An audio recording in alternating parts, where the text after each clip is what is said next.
సొంత ప్రభుత్వంపై తీవ్ర విమర్శలు చేశారు కాంగ్రెస్ మంత్రి తుమ్మల నాగేశ్వరరావు.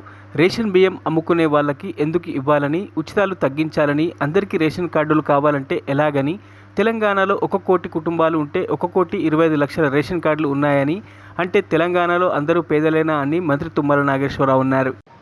నేను ప్రభుత్వంలో ఉండి చెప్పకూడదు, కానీ పెద్ద ఆయన కోపం రాదంటే ఉచితాలు తగ్గియాలి.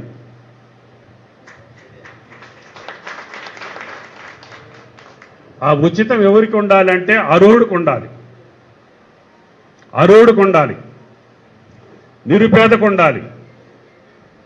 తినటానికి తిండి లేనివాడికి బియ్యం ఇవ్వాలి, అమ్ముకున్నోడికి ఇస్తారా మీరు?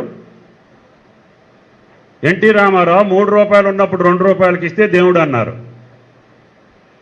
ఇప్పుడు 60 రూపాయలు ఇస్తే కూడా ఉచితంగా ఇస్తారా మీరు?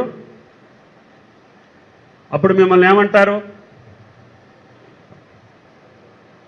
పద్ధతి కాదు కదా.